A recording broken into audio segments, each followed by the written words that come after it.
유다의 아사왕 둘째 해에 여로보암의 아들 나답이 이스라엘 왕이 되어 2년 동안 이스라엘을 다스리니라. 그가 여호와 보시기에 악을 행하되 그의 아버지의 길로 행하며 그가 이스라엘에게 범하게 한 그 죄 중에 행한지라. 이에 이사갈 족속 아히야의 아들 바아사가 그를 모반하여 블레셋 사람에게 속한 기브돈에서 그를 죽였으니 이는 나답과 온 이스라엘이 기브돈을 에워싸고 있었음이더라. 유다의 아사왕 셋째 해에 바아사가 나답을 죽이고 대신하여 왕이 되고 왕이 될 때에 여로보암의 온 집을 쳐서 생명 있는 자를 한 사람도 남기지 아니하고 다 멸하였는데 여호와께서 그의 종 실로 사람 아히야를 통하여 하신 말씀과 같이 되었으니 이는 여로보암이 범죄하고 또 이스라엘에게 범하게 한 죄로 말미암음이며 또 그가 이스라엘의 하나님 여호와를 노엽게 한 일 때문이었더라. 나답의 남은 사적과 행한 모든 일은 이스라엘 왕 역대지략에 기록되지 아니하였느냐.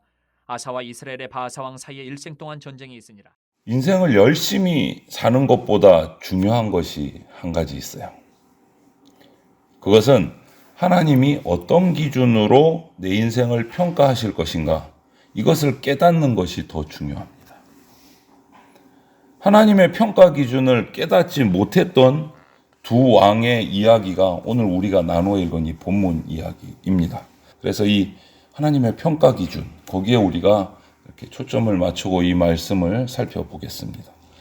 먼저 25절, 26절을 보면 이 여로보암, 북이스라엘의 첫 왕인 여로보암의 그 악영향이 계속된다라는 것을 우리가 보게 되는데요. 나답의 아버지 여로보암은 북이스라엘의 첫 왕이 돼서 22년 동안 북이스라엘을 통치를 했습니다. 그런데 그 뒤를 이어서 왕위를 계승받은 아들 나답은 겨우 2년 다스리고 통치가 끝났어요. 이 짧은 기간 동안, 통치 기간 동안 무엇을 했는가? 그렇게 분량이 많지 않지만 그것을 살펴보면 북이스라엘을 우상의 숭배의 죄에 빠지게 한 아버지 여로보암의 길을 그대로 따라가면서 악을 행했습니다. 2년 동안. 이 표현은 나답 이후에도 이 이스라엘의 왕들을 평가할 때 반복적으로 계속 사용되는 표현이에요. 여로보암의 길을 그대로 간다. 여로보암은 죽었습니다. 나답이 왕이 됐어요. 그럼에도 불구하고 여로보암 그가 남긴 이 부정적이고 악한 영향은요, 이스라엘 역사에 오랫동안 사라지지 않고 계속 나타나요. 15장에도 16장에도 22장에도 계속 반복적으로 나타나요. 이것은 우상숭배라는 이 죄가 얼마나 고질적인 이스라엘의 문제였는지를 나타내 주는 것을 말하는 거죠. 계속 반복되는 죄예요. 이런 우상숭배의 죄가 그러면 우리에게는, 우리 개인이나 공동체에는 어떠할까? 우리 개인이든 공동체든 거기에 뿌리 내려서 계속 이어지는 악은요, 쉽게 사라지지 않는다라는. 시간이 갈수록 더 깊이 자리 잡고 더 넓게 퍼져갑니다. 이 죄라는 것이. 그래서 우리는 처음부터 죄가 들어오지 않도록 하는 것이, 예방하는 것이 제일 좋은 방법이죠. 그리고 만약에 죄가 들어왔다면 초기에 뿌리를 뽑아서 제거를 해야 된다는. 깊어지면 힘들거든요. 계속 이어지니까, 고질적인 죄가 되니까. 그래서 한 번 시작된 죄는 정말 이게 오래 가고 고질적인 문제가 되기 쉽기 때문에 누구든지 그렇게 되면 누구든지 하나님의 심판을 받게 된다. 그래서 이 여로보암에서 나답으로 이어지는 이 우상숭배의 죄들을 보면서 아직 해결되지 않은 혹시 우리 가족에게 그런 죄가 있지는 않는지 우리가 살펴야 돼요. 가족의 믿음이 자라는 것을 방해하고 우리 가족의 평안을 방해하는 죄의 문제가 있다면 하나님께 도움을 구해야 돼요. 그리고 용기를 내서 그것을 해결해야 되는 거예요. 그리고 그 과정은 쉽지 않습니다. 대가를 각오해야 돼요. 두려워하지 말고 하지만 그 죄를 제거해야 돼요. 동시에 공동체, 우리 교회에 그런 또 고질적인 문제가 없는가? 이것도 우리가 살펴야 돼요. 당연히 관행이다. 옛날부터 그렇게 해왔으니까, 쉬운 말로. 전통이니까. 그런데 그 안에 잘못된 죄가 숨어 있을 수 있다. 죄가 숨어 있다면 우리는 그것도 찾아내서 하나님이 기뻐하시지 않는 그 일을 끊어내야 된다. 교회 안에 뿌리 내린 이런 고질적인 죄의 문제를 해결하는 것은 어느 한 사람이 해서는 안 돼요. 목회자와 성도가 정신을 차리고 정말 힘을, 지혜를 모아서 함께 해결해야 됩니다. 이렇게 계속되는 고질적인 문제들이 북이스라엘에 나타났어요. 그는 그 결과가 어떠한가? 27절부터 31절을 보면 하나님이 말씀하신 대로 성취됩니다. 나답의 그 2년간의 짧은 통치는 바하사라는 사람을 통해서 반역이 일어나서 끝나요. 오늘 기쁘돈에서 바하사가 일어나서 나답을 죽여버리고 자기가 대신해서 왕이 돼요. 반역이 일어난 거죠. 그리고 나답만 죽이고 왕이 됐느냐? 아니요. 자신도 그렇게 했을 때 나답의 가문, 여로보암의 가문으로부터 어려움을 당할 수 있으니까 나답을 죽이고 왕이 된 후에 여로보암 집안에 속한 모든 사람을 다 처형을 해버립니다. 일명 숙청이 일어난 거예요. 여로보암 집안의 모든 사람을 다 죽여버린 거예요. 바하사가 왕이 돼서. 이런 여로보암 집안의 비참한 이 어려운 죽음을 맞이한 것은 단지 그냥 어떤 반역에 의한 정치적인 상황 아니요. 그것만이 아니에요. 14장 9절 11절에 말씀하셨듯이 하나님께서 선지자 아이야를 통해서 이미 예언하신 대로 하나님의 심판이 이루어진 거예요. 하나님의 말씀이 이루어진 거예요. 하나님의 말씀을 따르지 않고 자기 마음대로 우상 숭배하고 제삿날을 바꾸고 제사 제도를 바꾸고 하나님의 절기를 바꾸고 그렇게 했던 그 죄악이 여기서 하나님의 심판으로 다 이루어진 거예요.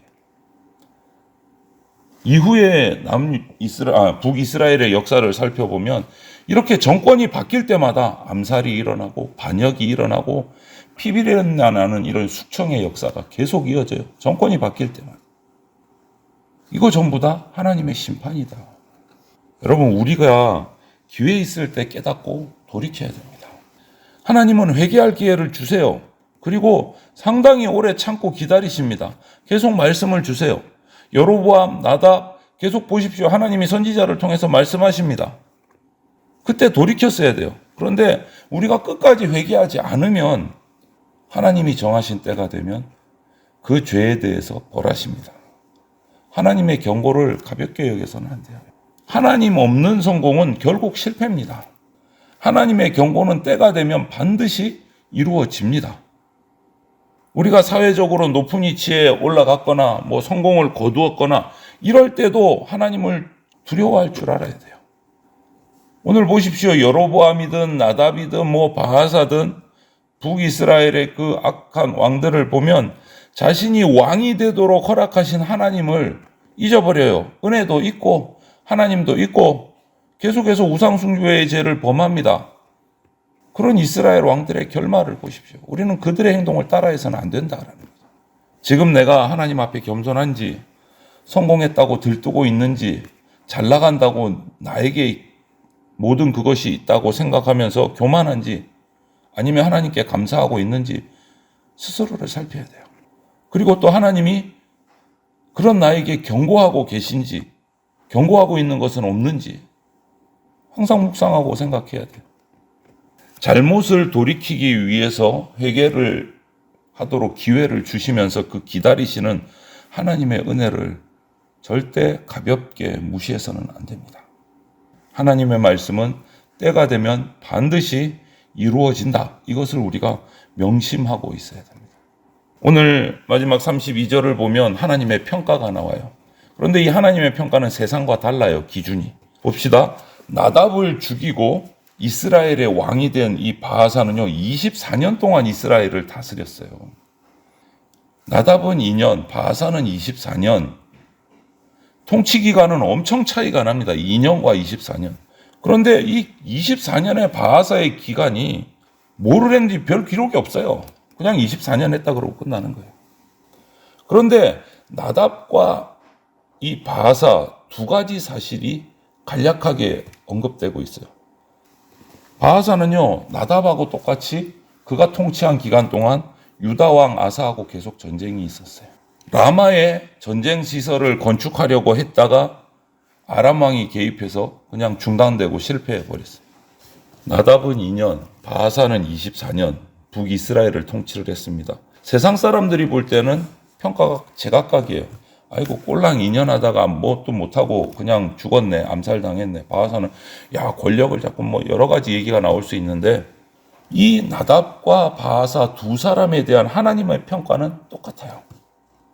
그 똑같은 하나님의 평가가 뭐냐? 하나님 앞에서 그들은 모두 여로보암의 길을 갔다. 끝. 그거예요. 뭐 2년을 했든지 뭐 24년을 했든지 하나님의 평가는 똑같아요. 하나님 앞에서 모두 여로보암의 그 악한 길을 갔다. 그거예요. 지위와 관계없이 하나님 앞에서 어떤 삶을 살았느냐가 중요해요. 하나님을 떠난 인생은 결국 실패뿐입니다. 하나님이 우리 삶을 평가하시는 궁극적인 기준은 세상에서의 성공이 아니고 하나님의 말씀이다라는 것을 우리가 기억해야 돼요. 우리 주변에 있는 사람의 평가보다 하나님의 평가를 중요하게 여겨야 우리는 성숙한 그리스도인이 될 수 있어요. 하나님의 평가. 사람들이 나를 어떻게 보나, 어떻게 얘기하나, 뭐 그게 중요하지 않다고는 할 수 없지만 가장 중요한 것은 하나님이 나를 어떻게 평가하고 계신가. 세상에서 권력, 뭐 평화나 뭐 이런 거 쫓다가 하나님 말씀 가볍게 여기면 우리는 결과가 뻔한 거예요. 하나님의 평가가. 하나님이 나에게 지금 무엇을 생각하고 계신가? 무엇을 말하고 계시는가? 나를 통해서 무엇을 하시고자 하는가? 이것을 날마다 생각해야 돼요. 나 자신뿐만 아니고 우리 가정, 우리 교회에서 일어나는 여러 가지 상황들, 일들, 문제들을 보면서 하나님이 우리에게 무엇을 원하고 계신가? 정말 진지하게 생각해야 됩니다. 그리고 거기에 대해서 함께 의논하고 헌신해야 돼요. 하나님은 오늘 보니까 왕이든 평민이든 그 평가 기준이 똑같으세요. 여로보암의 악한 길을 가는 사람은 죄인이고 다윗의 순전한 순종의 길을 가는 사람은 의인입니다. 그거예요. 어떤 직분에 있든지 지위여하를 막론하고 고하를 막론하고 여로보암의 길을 갔느냐 다윗의 길을 갔느냐, 그것이 하나님의 평가 기준이에요. 분명하고 공평하신 거예요. 그냥 우리는 감사한 거예요. 복잡하지 않아요. 여로보암의 길을 가느냐 다윗의 길을 가느냐, 감사할 뿐이죠. 이제 우리에게 남은 것은 뭐냐? 그 두 가지 길 중에 어떤 길을 가느냐, 그 결정권은 우리에게 주어져 있습니다. 내가 여로보암의 길을 따라 인생을 갈 거냐, 다윗의 길을 따라서 인생의 길을 갈 거냐, 우리에게 주어졌습니다. 오늘 이 말씀을 묵상하면서 저와 여러분들이 오늘 하루도 다윗같이 하나님의 마음에 합한 길을 가는 그러한 아름다운 성도들이 되시기를 주님의 이름으로 축원을 드립니다. 아멘.